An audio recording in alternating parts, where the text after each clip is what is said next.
Bismillahirrahmanirrahim. Assalamualaikum warahmatullahi wabarakatuh. Bismillahirrahmanirrahim. Wassalatu wassalamu ala rasulillah. La hawla wa la quwata illa billah wa ba'd. Segala puji bagi Allah subhanahu wa ta'ala, serta sholawat dan salam semoga tetap tercurahkan kepada Habibana wa Nabiyana wa Maulana Muhammad sallallahu alaihi wasallam. Pada kesempatan kali ini saya akan mengulas kembali buku yang telah saya baca yang berjudul Pengantar Ulumul Quran, karya dari Dr. Andes Haji Anhar Ansyori MAG. Beliau adalah dosen Fakultas Agama Islam, Kaprodi Tafsir Hadis Universitas Ahmad Dahlan Yogyakarta, Kepala Lembaga Pengembangan Studi Islam atau LPSI Universitas Ahmad Dahlan Yogyakarta 2004 sampai dengan 2010. Lalu Mudir Pesantren Mahasiswa Universitas Ahmad Dahlan atau Persada 2012 sampai 2014. Divisi Diklat Majelis Tabligh dan Dakwah Khusus Pimpinan Pusat Muhammadiyah 1995 sampai 2000. Wakil Ketua Majelis Tabligh dan Dakwah Khusus Pimpinan Pusat Muhammadiyah 2000 sampai dengan 2005 dan 2005 sampai 2010. Wakil Ketua Ikatan Pelajar Muhammadiyah Lombok Barat 1974 sampai 1975. Lalu Ketua Cabang Pertama Ikatan Mahasiswa Muhammadiyah Kabupaten Sleman dari tahun 1985 sampai 1988. Ulumul Quran terdiri dari dua kata. Yang pertama itu ulum, yang kedua itu Quran. Ulum yaitu jamak dari kata ilmu yang berarti paham dan menguasai. Lalu menurut Al-Asfahani dan Al-Anbari, ilmu adalah idkaru syai'i bihaqiqati, yang berarti mengetahui hakikat sesuatu. Lalu Al-Quran tersendiri yaitu kitab suci umat Islam. Secara terminologis dikemukakan pendapat para mufasir antara lain, menurut Asyuyuti, Ulumul Quran adalah suatu ilmu yang membahas tentang keadaan Al-Quran dari segi turunnya, sanadnya, adabnya, makna-maknanya, baik yang berhubungan dengan lafaz-lafaznya dan maknanya, maupun yang berhubungan dengan hukum-hukumnya dan sebagainya.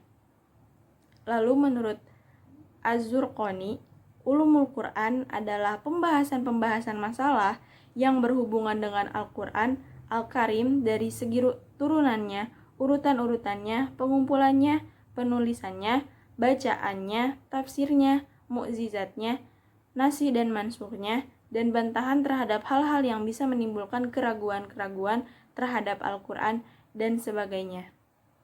Dengan demikian, makna yang dimaksud dengan ulumul Quran adalah ilmu yang membahas tentang Al-Quran dari segi turunannya, asbabun nuzulnya, penulisannya, pengumpulannya, bacaannya, makna-maknanya, tafsirannya, mukjizatnya, hukum-hukumnya, nasi dan mansuhnya, bantahan-bantahan terhadap hal-hal yang bisa menimbulkan keraguan terhadap Al-Quran, dan lain sebagainya. Selanjutnya ada pengertian Al-Quran. Kata Al-Quran dan kata lain yang seasal dengan kata tersebut di dalam Al-Quran disebut 77 kali, tersebar di dalam berbagai surah, baik Makkiyah maupun Madaniyah. Kata Al-Quran di dalam bentuk ma'rifah menggunakan alif dan lam disebut 57 kali, antara lain di dalam Quran Surah Al-Baqarah ayat 185, Quran Surah Al-Isra ayat 9, Quran Surah Al-Furqan ayat 30, dan Quran Surah Al-Insan ayat 23. Di dalam bentuk di dalam bentuk nakiroh tanpa alif lam disebut 19 kali, diantaranya di dalam Quran Surah Yunus ayat 15, Quran Surah Al-Hijr ayat 91, dan Quran Surah Al-Jin ayat 1. Adapun dalam bentuk kata kerja atau bisa disebut dengan fi'il, baik bentuk lampau, sekarang maupun bentuk perintah disebut 17 kali, antara lain di dalam Quran Surah An-Nahl ayat 98, Quran Surah Al-Isra ayat 106, dan Quran Surah Al-Alaq ayat 1. Selanjutnya asal-usul makna dan kata Al-Quran. Para ulama tentunya berbeda pendapat mengenai asal kata dan makna kata Al-Quran. Menurut Al-Fara, kata Al-Quran berasal dari korina di dalam bentuk kata kerja lampau, korinah dalam bentuk kata benda tunggal, dan koroin bentuk jamaknya. Dengan demikian, karena antara satu ayat dengan ayat yang lain terdapat hubungan yang erat, bahwa jelaslah nun yang terdapat di dalam kata Al-Quran bukanlah nun tambahan, melainkan nun asli dari kata korina itu. Pendapat tersebut senada dengan pendapat Al-Asy'ari yang mengatakan bahwa kata Al-Quran berasal dari kata korina yang berarti menghimpun dan mengumpulkan sesuatu dengan yang lainnya. Dinamakan demikian karena surah-surah dan ayat-ayat yang terdapat di dalam Al-Quran dihimpun di dalamnya, serta sebagian dari ayat-ayat lainnya. Secara etimologis, Quran berasal dari kata qoro'a.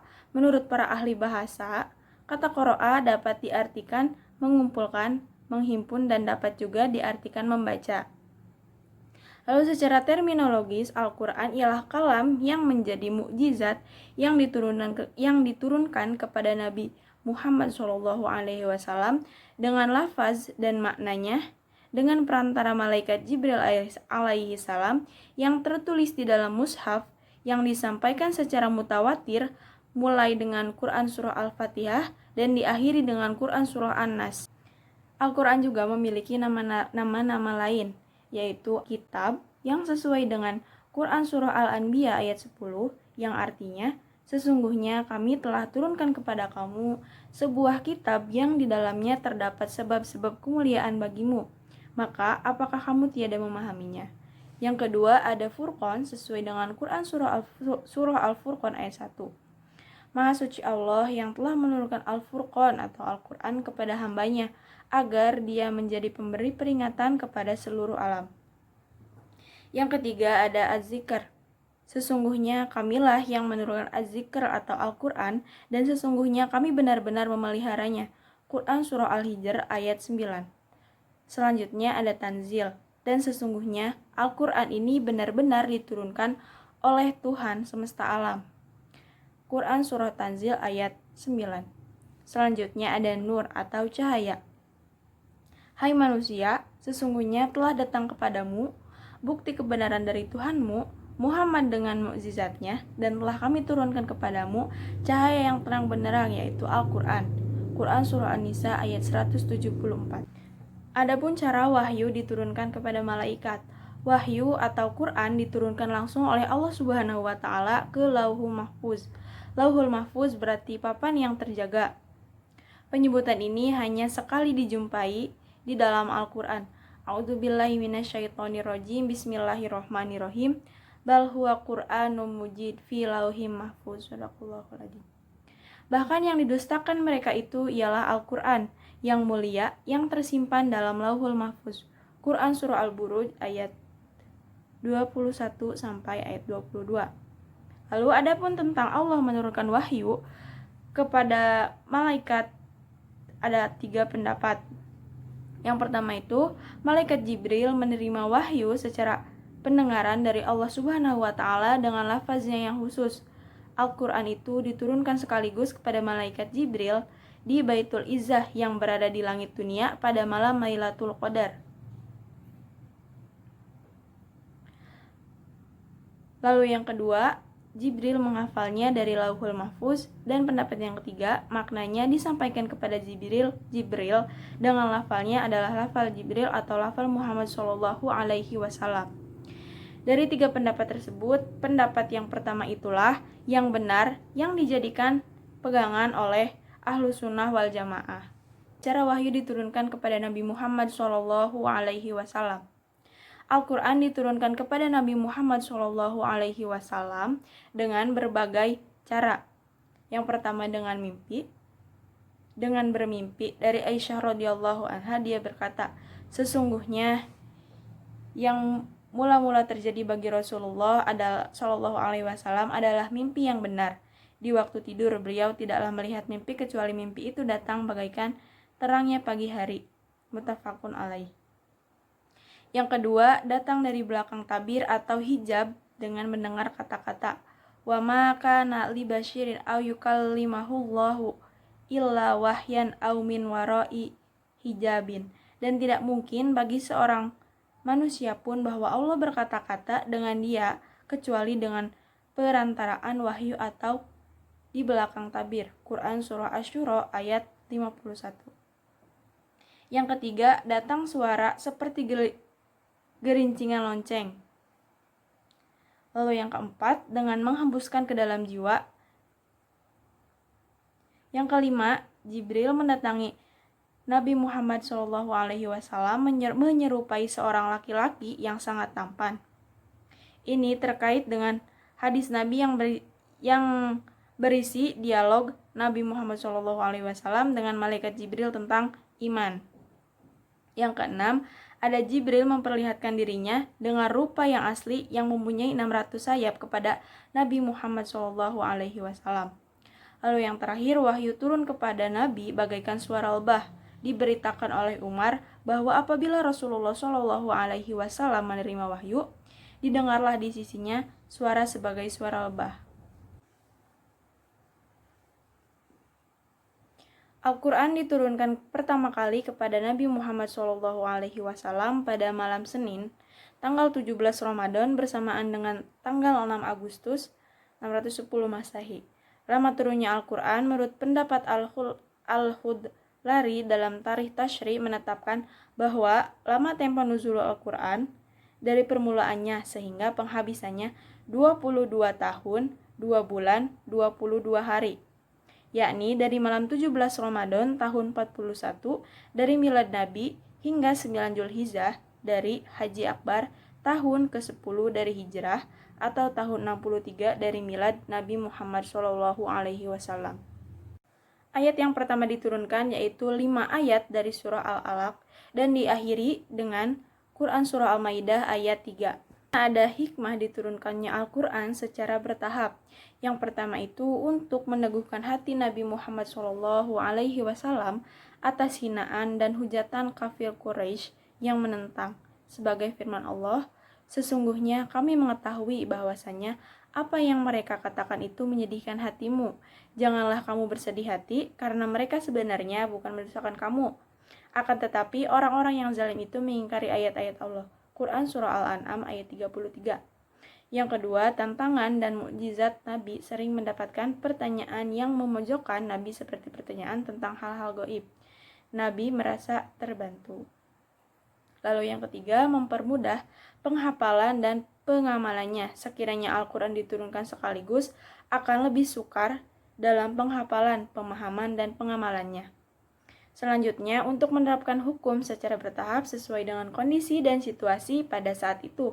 Yang kelima, sebagai bukti bahwa Al-Quran bukan rekayasa Nabi Muhammad SAW, meskipun rangkaiannya ayat-ayatnya turun selama 22 tahun, 2 bulan, 22 hari, lebih kurang 23 tahun. Selanjutnya, ada tafsir dan metode tafsir. Hubungannya antara ulumul Quran dengan tafsir yaitu sangat erat sekali. Ulumul Quran amat menentukan bagi seseorang yang ingin menafsirkan Al-Quran secara tepat dan dapat dipertanggungjawabkan. Tafsir adalah bentuk masdar dari fassara yufassiru yang mengandung pengertian, penjelasan, dan keterangan. Kata tafsir berarti menerangkan sesuatu yang masih samar serta menyingkap sesuatu yang tertutup.